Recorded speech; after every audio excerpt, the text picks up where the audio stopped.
Hi అండి. నమస్తే. నేను మీ హరిత. Welcome back to Haritha's home kitchen. ఇవాల్టి వీడియోలో మిరపకాయ బజ్జీని ఎలా చేసుకోవాలో చూపించబోతున్నా అండి. ఈ మిర్చి బజ్జీ అంటే మనందరి ఫేవరెట్ కదా! ఇది ఇష్టం లేని వాళ్ళు ఎవ్వరు ఉండరండి. మంచి టేస్టీగా, క్రిస్పీగా, ఆయిల్ తక్కువ పీల్చుకుంటూ, పిండి తక్కువ యూజ్ చేస్తూ, ఈజీ వేలో ఎలా చేసుకోవాలో చూపించబోతున్నా అండి. సో, మరి లేట్ చేయకుండా వీడియోలోకి వెళ్ళిపోదాం. ముందుగా ఇలా పొడవుగా ఉండే పచ్చిమిర్చిని తీసుకోవాలండి. నీట్‌గా వాష్ చేసేసి ఒక క్లాత్ మీద ఏసుకొని తడన్నది లేకుండా తీసుకోవాలి.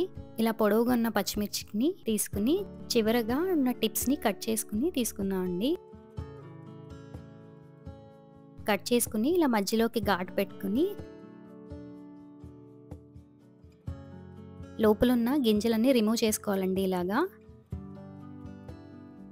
ఇలా అన్ని పచ్చిమిరపకాయల్లోకి చిన్న టిప్స్ కట్ చేసుకొని చివర మధ్యలోకి ఇలా ఘాటు పెట్టుకుని ఒక స్పూన్ తీసుకుని ఇలా పచ్చిమిర్చిలో ఉన్న గింజలన్నీ తీసేయడం వల్ల పచ్చిమిర్చి అనేది కారం లేకుండా ఉంటుందండి. నార్మల్‌గా బజ్జికాయలు తీసుకుంటే లావుగా ఉండి అంత వేగినట్టు అనిపించదు పచ్చిమిర్చి. సో, నేను ఇలా సన్నకాయలు తీసుకుని అందులో గింజలు తీసేసి కారం లేకుండా తీసుకుంటున్నాను. సో, ఇవి ఇలా అన్నీ తీసుకుని ఒక ప్లేట్‌లోకి పక్కన పెట్టుకోవాలి. ఇప్పుడు పచ్చిమిరపకాయలకి స్టఫ్ కోసం హాఫ్ టీ స్పూన్ వాము, హాఫ్ టీ స్పూన్ జీలకర్ర, 2 టీ స్పూన్ల శనగపిండి, అలాగే half teaspoon amchur powder అండి. ఇవన్నీ కలిపి ఫైన్ పౌడర్ చేసుకోవాలి.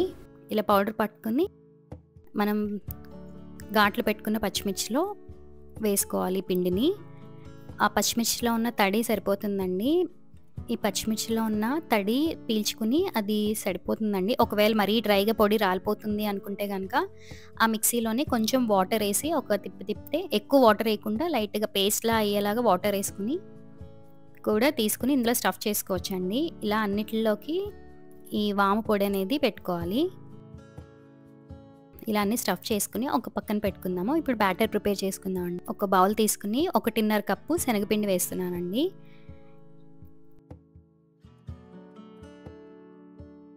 అలాగే హాఫ్ టీ స్పూన్ వాముని ఇలా నలుపుకుని వేస్తున్నాను. ఈ శనగపిండిలో నేను ఇంకా బియ్యపిండి అలా ఏం వాడట్లేదు. అయినా సరే క్రిస్పీగా వస్తుందండి. హాఫ్ టీ స్పూన్ ఉప్పు, హాఫ్ టీ స్పూన్ కారం, పావు టీ స్పూన్ పసుపు, చిటికెడు వంట సోడా అండి వేసుకుని ఒకసారి మిక్స్ చేసుకుని ఇవన్నీని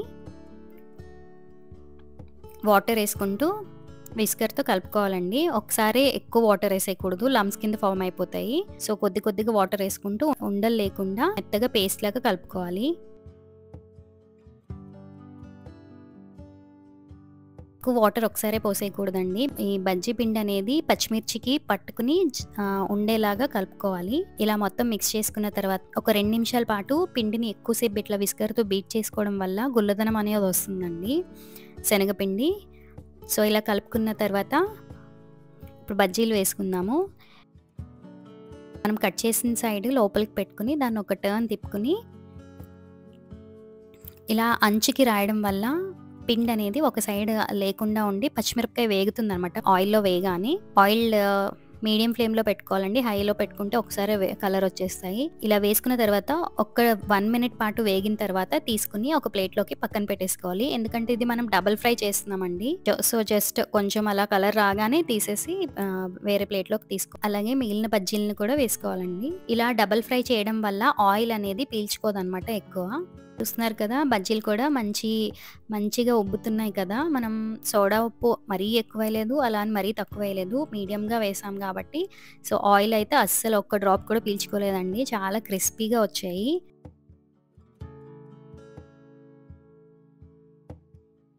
సో, ఇలాగా వేసుకున్న అన్నీని మరొకసారి ఆయిల్‌ని ఒక 2 మినిట్స్ గ్యాప్ ఇచ్చి వేడయిన తర్వాత ఇలా ఫ్రై చేసుకున్న అన్నీ వేసుకుని మరి ఒకసారి వేయించుకోవడం వల్ల ఆయిల్ అనేది పీల్చుకోదండి. డబుల్ ఫ్రై చేసుకోవడం వల్ల బజ్జీ అనేది మంచి క్రిస్పీగా వస్తుందండి.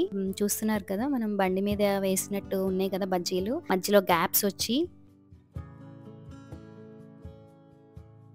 సో, ఇలా ఫ్రై అయిన వాటిని ఒక ప్లేట్‌లోకి తీసుకుని నేను ఆనియన్ స్టఫ్ చేస్తున్నాను అందులో.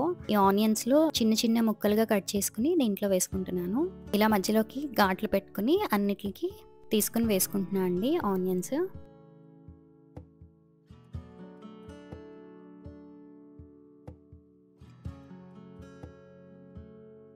ఇలా అన్నీ పెట్టుకున్న తర్వాత కొద్దిగా కొత్తిమీర, కొద్దిగా చాట్ మసాలా వేస్తున్నాను. అలాగే వేరుశెనగ గుళ్ళు వేసుకుని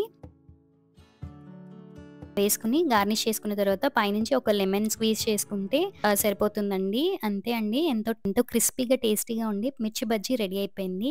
చూడ్డానికి మంచి కలర్‌ఫుల్‌గా ఉంది కదా! సో, మీరు కూడా తప్పకుండా ట్రై చేయండి. అస్సలు కొంచెం ఆయిల్ కూడా పీల్చుకోలేదు. చాలా బా వచ్చినియి టేస్ట్ అయితే. సో, మరి ఈ వీడియో కనుక మీకు నచ్చినట్లయితే తప్పకుండా లైక్ చేయండి.